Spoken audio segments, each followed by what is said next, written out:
Listo, muy buenos días. Hoy vamos a hablar entonces de duelo.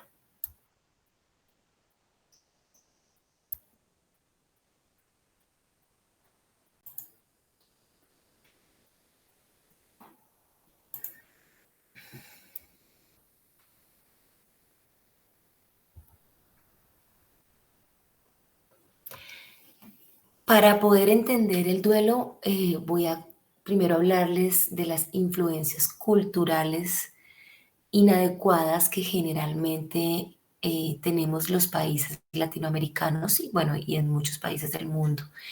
En Colombia especialmente, mm, hay una tendencia a hacer una negación de la muerte, a no permitir expresar que se está sintiendo dolor ni tristeza, a pretender vivir como si no se fuera a envejecer y a morir nunca, a una pobre tolerancia a la frustración que implica la muerte de un ser querido y a un narcisismo muy patológico que nos derrumba frente a la perspectiva de la muerte.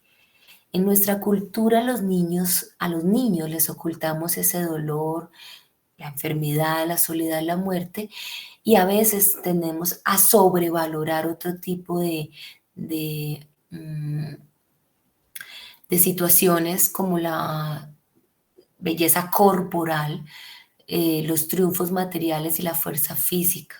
Esto hace que se oculten otro tipo de situaciones que también forman parte de nuestra naturaleza humana. Entonces, a los hombres generalmente en nuestra cultura se les inculca que sean fuertes, que tengan rabia, perdón, que manifiesten agresividad e irritabilidad y no se les permite ni llorar ni pedir ayuda e incluso se les ridiculiza ese tipo de expresiones emocionales. Por lo tanto, tienden a bloquearlas y a no manifestarlas en la adultez. A las mujeres se les inculca que pueden reaccionar con tristeza, con llanto, ante momentos de dolor y sufrimiento, y a reaccionar dramáticamente, de manera muy atolondrada en muchas ocasiones. Por ende, no se les enseña que pueden reaccionar de una forma con más gestión en esos tipos de emociones a veces intensas. Y a la gente se extraña mucho si este tipo de mujeres reaccionan tranquilas, serenas o con raciocinio.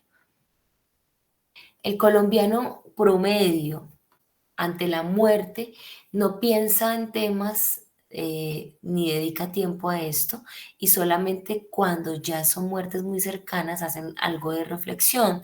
Esta doctora siempre trabajó muchísimo este tema, psiquiatra de enlace, y nos muestra cómo una misma persona frente a la muerte puede tener incluso opiniones muy contradictorias, superficiales e inconsistentes que hacen que no tenga un proceso adecuado de duelo. Lo limita en la mayoría de las veces. Aceptar nuestra condición de mortales, ¿qué implica? Aceptar que hay buenos y malos momentos, aprender a reconstruir, a reparar, implica madurar en nuestra personalidad y por ende nos facilita ese proceso hacia la felicidad. Para poder ir entendiendo cómo se hacen los procesos de duelo, debemos entender en qué consisten los tipos de muerte. Está la muerte natural, que se puede dar de una forma repentina o se puede dar de una forma anunciada anticipadamente. Mm, La repentina depende mucho de otro tipo de factores, si fue un accidente o no, y la anunciada anticipadamente se da mucho en los procesos oncológicos.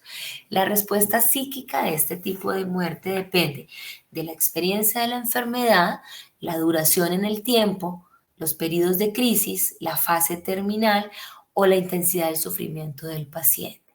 Entonces, la muerte violenta por homicidio, que es una de las tipos de repentina, puede ser súbita, sorpresiva, cuando no han habido amenazas, provocada por actos de heteroagresión y la inmensa mayoría de víctimas son hombres jóvenes. Tristemente, esto a la sociedad a veces le es relevante pues no se hacen marchas ni nada cuando muere un hombre.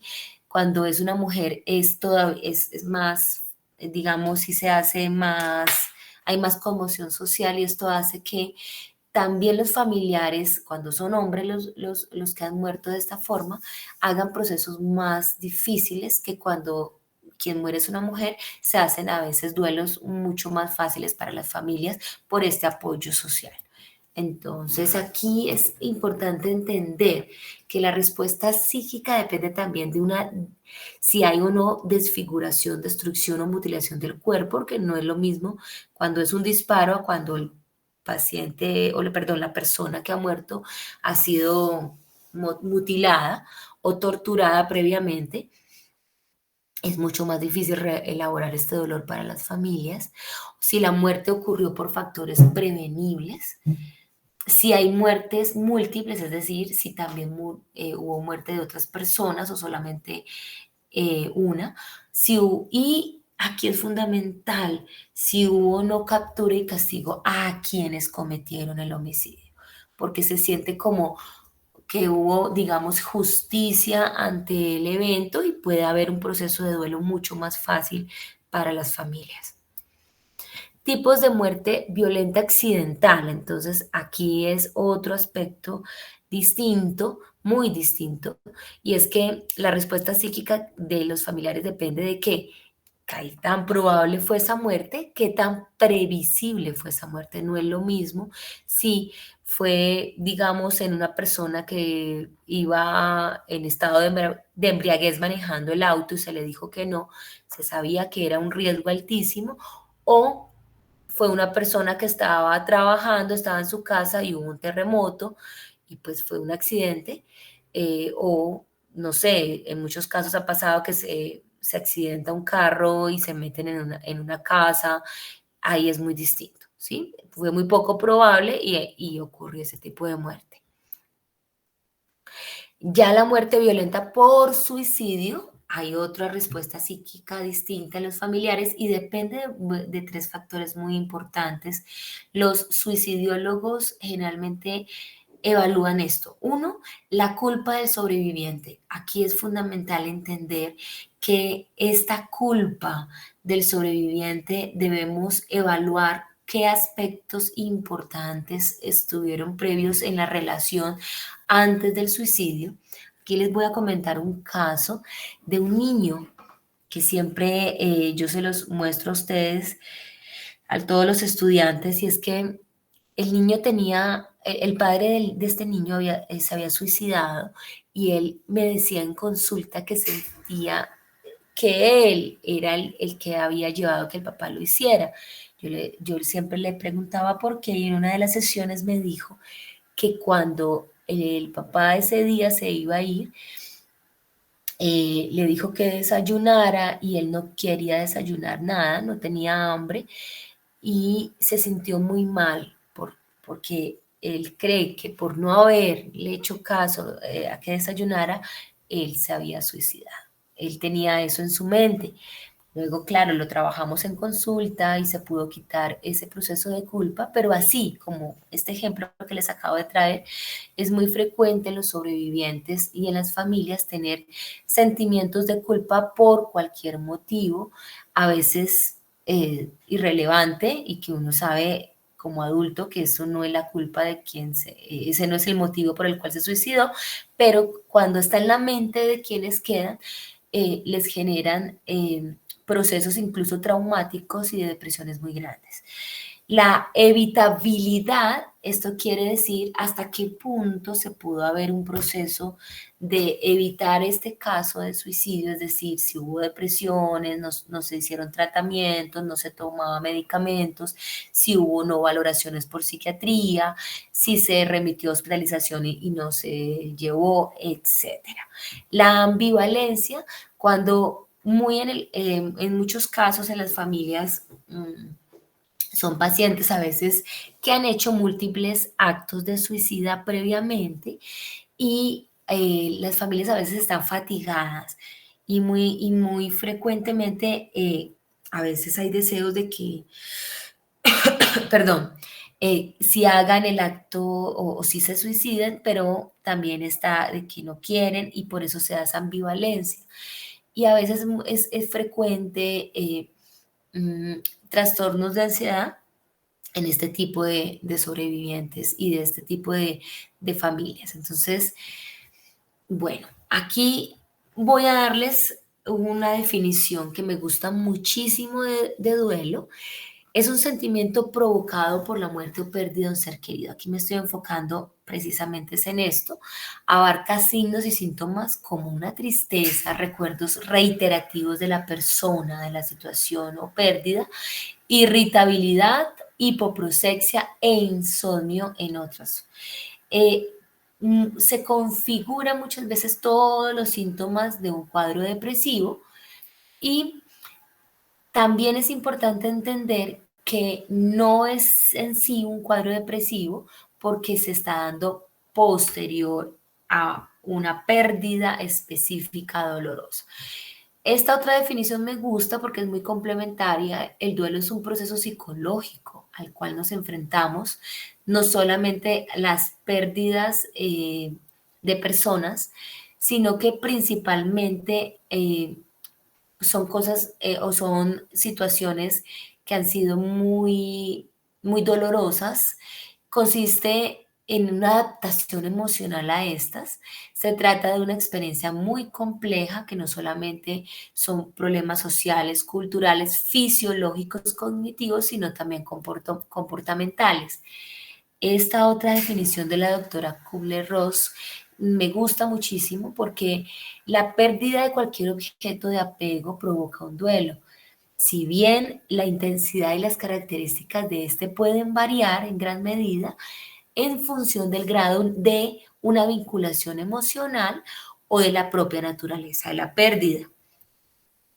La doctora Kubler-Ross, ella ya falleció, pero fue una excelente psiquiatra que se dedicó a evaluar pacientes que estaban en fases terminales de sus enfermedades y con una observación clínica muy minuciosa con todos estos pacientes, ella logró eh,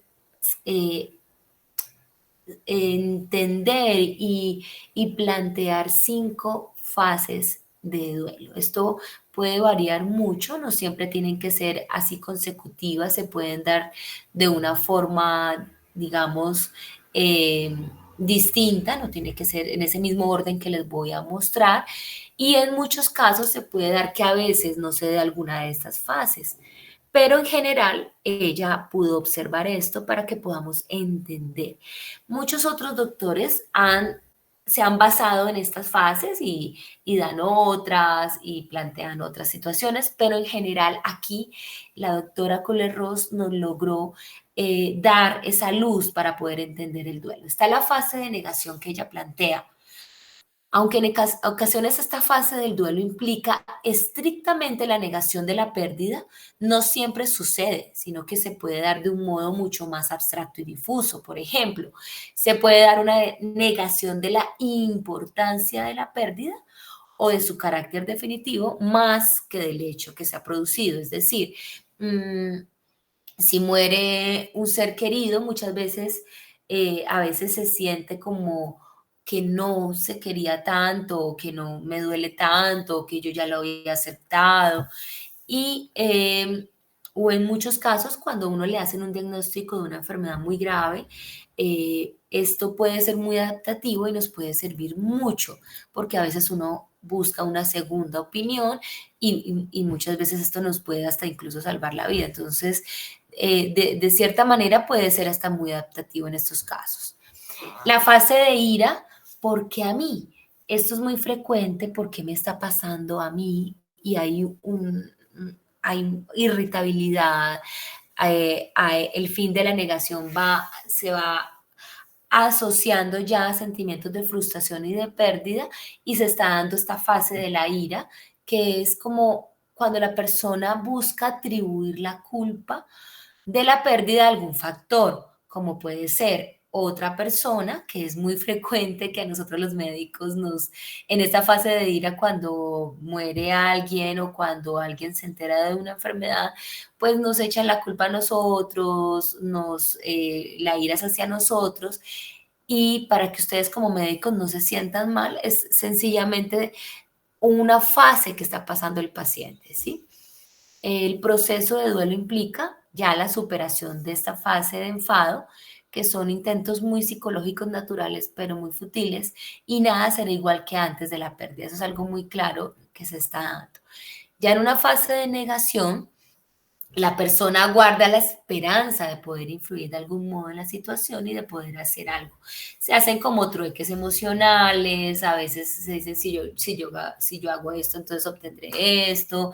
A veces utilizan a Dios como si Dios pues fuera, no sé, como eh, con quién hacer un trueque. Bueno, eso es algo que a veces puede servir como alivio emocional, pero cuando nos damos cuenta que no, entonces a veces nos alejamos de Dios, que porque no me cumplió, etcétera, y puede a veces incurrir en síntomas aún a veces mucho más complejos. Ya las personas que son muy auténticamente religiosas, me refiero que están ligadas con Dios de verdad, no le piden a Dios como tal que le quiten la enfermedad, sino que le ofrecen esto como una oportunidad de crecimiento de su alma, o en ocasiones, si es conveniente, obtienen incluso, sí, se pueden dar curaciones milagrosas si es el caso en el que se tenga que dar.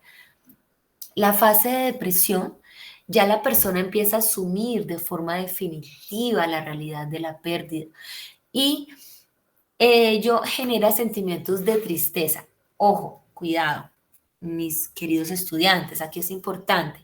Mm, Muchos médicos no entienden esta fase y muchas personas, no solamente médicos, sino personas en general, no entienden esta fase y tienden a creer que es una depresión. No, no es una depresión como tal, no es un cuadro depresivo, es una fase en la cual se está en el duelo sin ser un cuadro depresivo, y ahorita van a entender cómo diferenciarlo de un cuadro depresivo a quienes están en esta fase.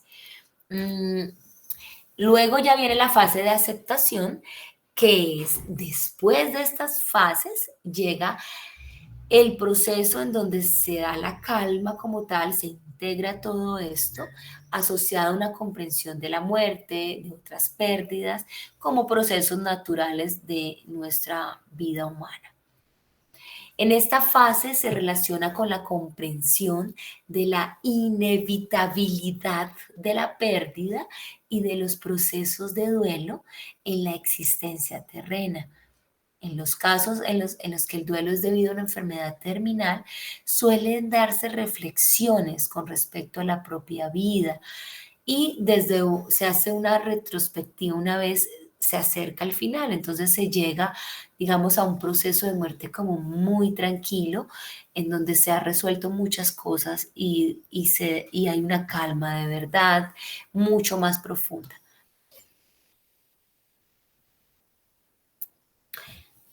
Los tipos de duelo, entonces, aquí es importante entender cuando estamos en un duelo normal, cuando es un duelo anticipatorio y cuando estamos frente a un duelo complicado o patológico.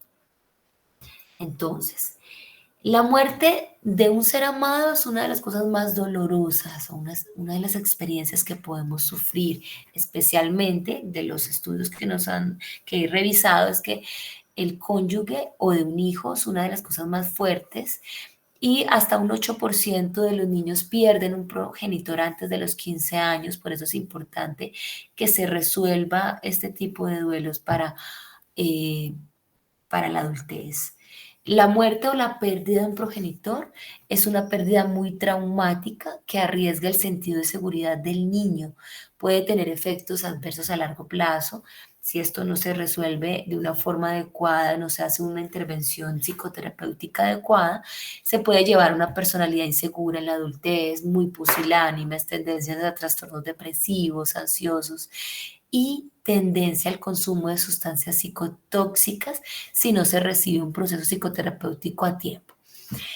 un dolor emocional en los duelos anticipatorios que puede ocurrir previo a la pérdida y antes de que ocurra. Se experimenta generalmente en escenarios de pérdidas esperadas, como en pacientes con enfermedades oncológicas, con enfermedades crónicas o de cualquier otro tipo de índole que nos lleve a este tipo de enfermedad terminal. En niños hay muchos estudios que nos muestran más o menos algo que quiero que vayan entendiendo dependiendo de las edades. De 3 a 5 el niño ve la muerte como un sueño o como una larga jornada. De 5 a 9, alrededor más o menos en estas edades, acepta el hecho que alguien puede morirse, pero no cree que esto les pase a todos y menos a él. Ya después de los 9 años, más o menos entre 9, 10, 11 años, es capaz de pensar que la muerte es inevitable y ya sabe que puede sucederle a él también. Por ende, el acompañamiento del niño frente a su propia muerte debe hacerse con mucha prudencia, favoreciendo en él la negación si así logra más calma.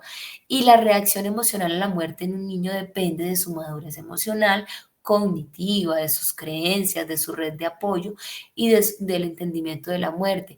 Por eso, en muchos niños, perdón, por eso en muchos niños es importante cuando muere un progenitor, poder como que alguien de la familia tome ese rol mientras el niño va creciendo para que no haya ese vacío emocional tan fuerte por la ausencia de esa persona.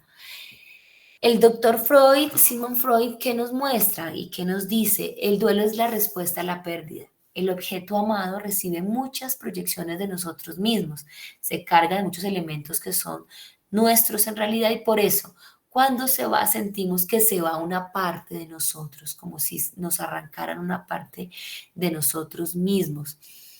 En el enamoramiento, muchos quienes han tenido una pérdida o una ruptura amorosa, eh, ¿cómo lo entendemos? Hay una proyección tan intensa y masiva de nuestro en el objeto amado que cuando se produce esa ruptura, muy claro de desolación. Culturalmente lo llamamos tusa, lo llamamos despecho, bueno, hay muchos nombres coloquiales, pero en últimas esto es clarísimo entenderlo desde la mirada de Freud. Desde el doctor Bowlby, que es uno de los más estudiosos de la teoría del apego y quien puso esta teoría y quien nos hace entender cómo se da, que nos habla de duelo. Se produce al haber una pérdida severa y esa pérdida, nos dice el doctor Bowlby, no siempre es la muerte, también se puede dar por separaciones de largo tiempo de un miembro cercano de la familia. Por eso hoy en día, cuando es tan frecuente que los niños tengan padres en otros países, lo que se llaman niños huérfanos con padres vivos y que duran muchos años sin ver a los padres, ellos siguen dando pues la parte económica, pero no están presentes, hacen este tipo de duelo. Mm, las pérdidas severas rompen el patrón de apego seguro y suele producir un patrón de apego muy inseguro.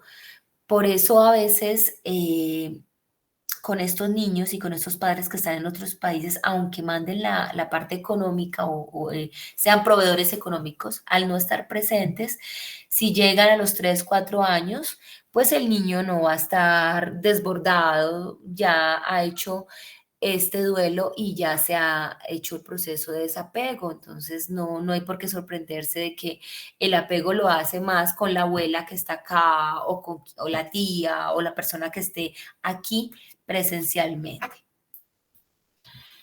El doctor Bowlby entonces nos habla de algo muy importante, que es la ansiedad de separación, que tiene esta relación muy clara con este proceso y está la protesta, la desesperanza y el desapego. Y eso también se ve en quienes han tenido rupturas amorosas y que hacen como estas fases de cierta manera. Primero está la protesta, Y son esos intentos como de expresar el por qué se está dando esto, la desesperanza, en donde ya luego nos está dando la posibilidad de que esa persona amada esté ahí. Y el desapego, que es como yo les comentaba ahorita con estos niños huérfanos con padres vivos, que hacen ya un desapego a esa persona, pero hacen un apego a otra persona o a otro ser o a eh, eh, otra condición psíquica que hace que reemplace ya esta pérdida de este ser amado.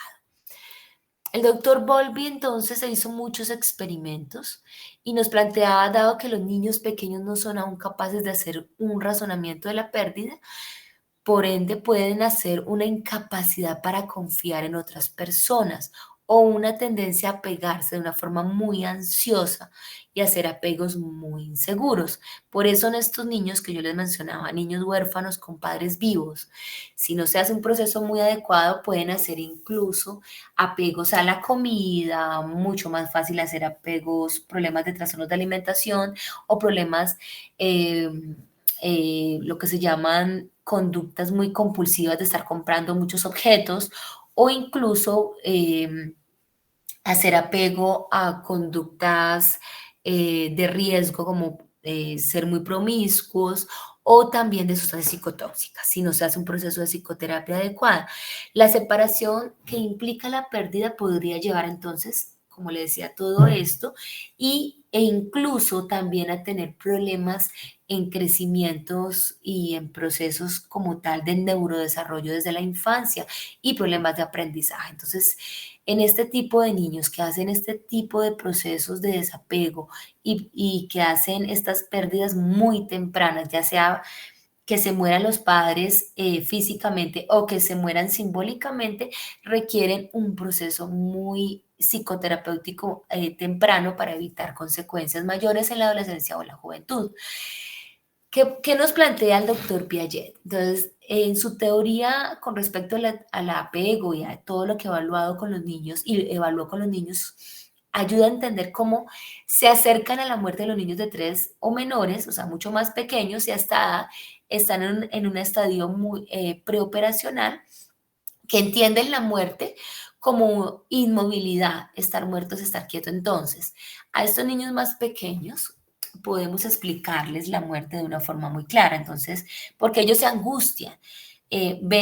Saben que el papá o la mamá están en un ataúd, entonces por eso anteriormente a los niños tan chiquitos no se les llevaba a los velorios ni a los entierros porque no entendía, pero uno les explica, les dice, mira, porque ellos dicen, ay, pero ahí enterrados, y luego los ven que los entierran, dice, pero se va a asfixiar, luego no va a comer, luego cómo va a ser, le va a dar sed, ellos se angustian. Entonces uno les explica, es que él ya no va a necesitar ni tomar, no va a necesitar ni comer, no se va a asfixiar porque ya no va a necesitar oxígeno, todo eso porque va a estar quieto, no va a necesitar moverse, o sea, es decir, él ya no va a necesitar todas esas cosas y no va a sufrir ahí en donde están, ni va a tener nada de eso, para que ellos también se calmen y puedan entender lo que está pasando. Ese entendimiento cognitivo es muy limitado, no son capaces de entender otras cosas, ni de captar todo lo abstracto de la permanencia universal o la universalidad de la muerte. Y los niños menores entonces reaccionan ante la muerte de una forma importante, por ende, como les digo, si no se les explica bien, hacen mucha confusión, son emociones a veces tienden a hacer regresiones, a ser irritables, y por eso es importante entender lo que está pasando en su psiquismo para poderles explicar de una forma muy clara, dependiendo de la edad que tengan. Las emociones que se presentan entonces, en general, ¿qué pasa con estos niños? Hay ansiedad de separación, hay ambivalencia, incertidumbre, duda de llegar a pegarse a alguien, culpa, miedo a haber sido el causante de la muerte, lo que yo les mencionaba del niño que el papá se había suicidado, la infelicidad de la familia, hostilidad. Mm, si el padre niega o intenta esconder la ocurrencia de la muerte, de quien haya fallecido, el niño llega a ser consciente de que es un asunto tabú, por ende no va a preguntar por esa persona y esto les va a dificultar mucho más el proceso de duelo. Ya niños preescolares tienen un sentido de pérdida, pueden buscar incluso la persona fallecida y su sentido de pérdida está compuesto por cambios mayores en su rutina y la de quienes lo rodean. Por eso yo les explicaba que en estos niños, perdón, es importante que quien haya, por ejemplo, si murió el papá, tratar de esos roles, de lo que hacía el papá, alguien de pronto asuma ese rol. Muchas veces son los hermanos mayores o un tío o alguien que pueda asumir si jugaba fútbol con el niño, entonces pueda tener como eso y no perder esa función o ese rol. Pueden mostrar regresión muchas veces, es muy frecuente en estos niños volver otra vez a usar pañales, volver a gritar, romper cosas, y son niños que muestran ese duelo con mucha agresividad en el ámbito escolar con otros niños o con conductas muy irritables, se vuelven como los niños problema y resulta que están en un proceso de duelo.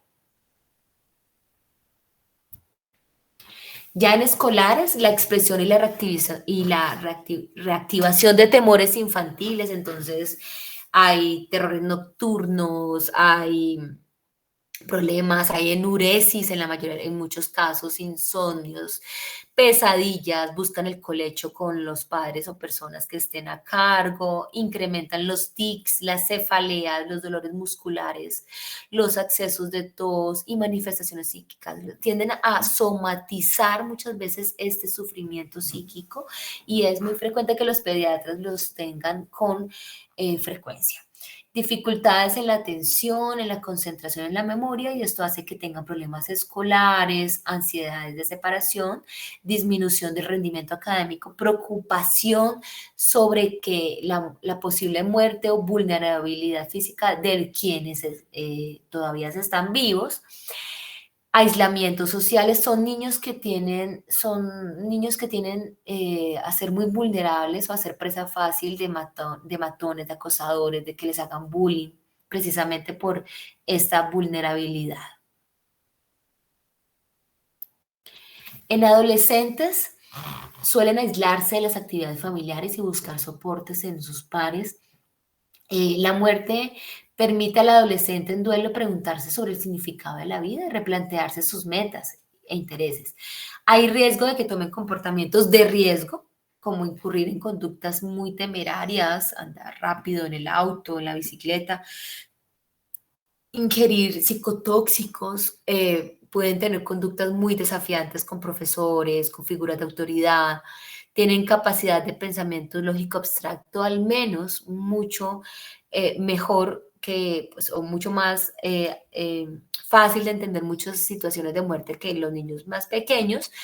Entienden la irreversibilidad de la muerte y pueden revisar el pasado, contemplar situaciones, tener recuerdos, entender muchas cosas y integrar mucho más fácil la persona que haya muerto a su vida diaria. Mm, por los mismos recuerdos, ¿sí? Por los mismos recuerdos. La muerte de un padre o un hermano puede encargar al adolescente en sus roles, como yo les decía.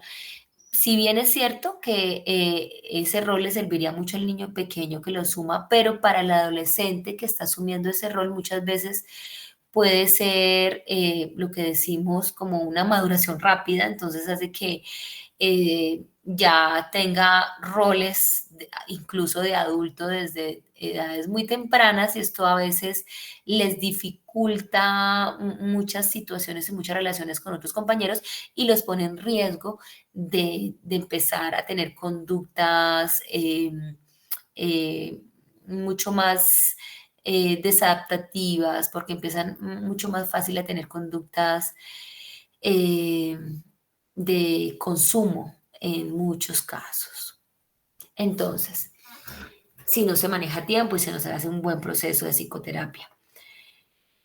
Cuando estamos frente a un proceso patológico, esa es una de las preguntas que todas las personas, los médicos y todos quienes estamos en el campo de la salud debemos hacernos. Aquí es importante que ustedes tengan en cuenta esto. Uno, cuando se da un retraso en la acción total del duelo. Es decir, si muere mi mamá y no había un proceso anticipatorio, no hice un duelo anticipatorio, y yo sigo mi vida como si nada, sigo normal, eh, esto nos está haciendo entender que algo está pasando. Un duelo excesivamente intenso, doloroso y muy prolongado también es lógico. Presencias de ideas de auto o de heteroagresión, aquí es importantísimo porque si eso se está dando es porque nos está, ya no es un duelo normal, sino que nos puede dar un episodio depresivo ya grave y pues requiere un manejo mucho más estructurado y muchas veces psicofarmacológico.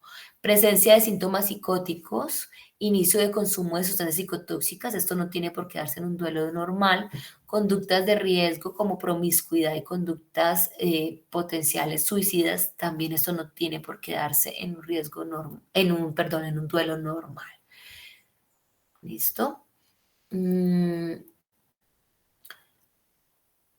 Bueno, para que lleguemos a una conclusión, el duelo es un proceso vital al cual estamos expuestos todos los seres humanos. Es la respuesta normal al dolor, a la angustia de la pérdida. El duelo nos prepara para nuestra propia muerte y la forma en que se presenta el duelo es directamente relacionada con la forma en que muere un ser querido y del tipo de vínculo que se tenía. La forma de afrontar el duelo, entonces, hay esos aspectos muy importantes que siempre debemos evaluar y entender. La edad, el nivel cognitivo para saber cómo está el psiquismo, la cultura, las creencias religiosas, si las hay y si las hay, qué tipo de creencias. No es lo mismo si yo sé que, no sé, mi mamá está de pronto en el cielo, a saber que mi mamá quedó de pronto divagando o a creer que ya mi mamá no existe y que no hay nada, o sea, que no quedó nada, son tres cosas muy distintas. La personalidad, entonces, dependiendo de los rasgos prevalentes, los antecedentes y el modo de asumir la existencia. Bueno, los voy a dejar con esta frase de la doctora Kubler-Ross. Las personas más bellas que he conocido son aquellas que han conocido la lucha, la derrota, el sufrimiento y la pérdida, y han encontrado la forma de salir de las profundidades. Estas personas tienen una sensibilidad y una comprensión de la vida que los llena de compasión, de humildad y de una actitud profundamente amorosa. Listo, muchas gracias.